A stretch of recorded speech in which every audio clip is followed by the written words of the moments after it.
ganda ng tanawin. Grabe po. Ganda ng tanawin dito. Dito po tayo sa Mary Jane Restaurant. Mary Grace pala po. Mary Grace Restaurant. So, sobrang ganda ng view dito po. Sa gustong pumunta ng Tagaytay, picture dito. So, dito po sa Mary Grace Restaurant. Ayan guys.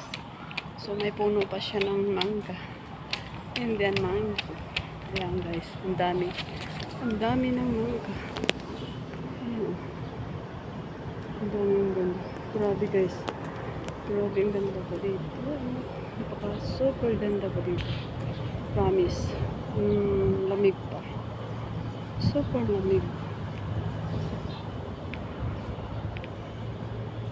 Ganda. Ang ganda mga kayumi. Ang ganda po dito.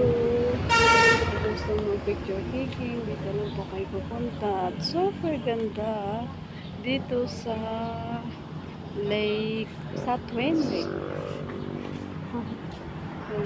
First time ko po dito. Diba?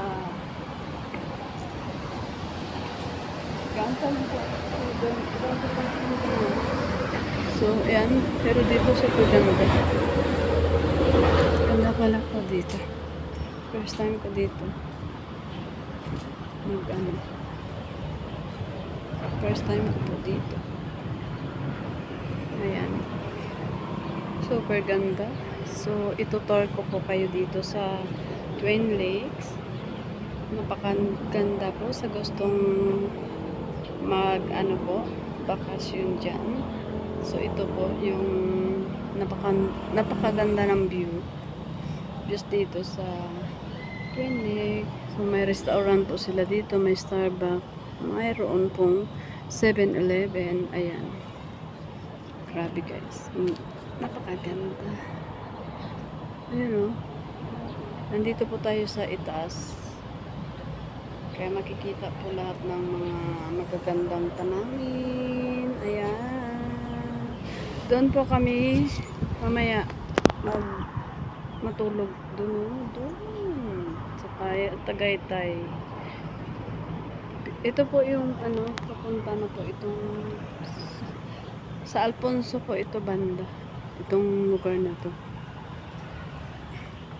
Pero pa rin po siya ng Tagaytay. Kasi malamig po dito. Ayan. Itutor ko po kayo. Ayan guys. So, thank you for watching. Kasi time for check-in na po.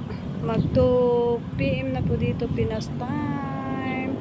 Kaya, again, ayan guys. Enjoy for watching the beautiful views po dito sa Twin Lakes. Thank you Twin Lakes for allowing me this beautiful views.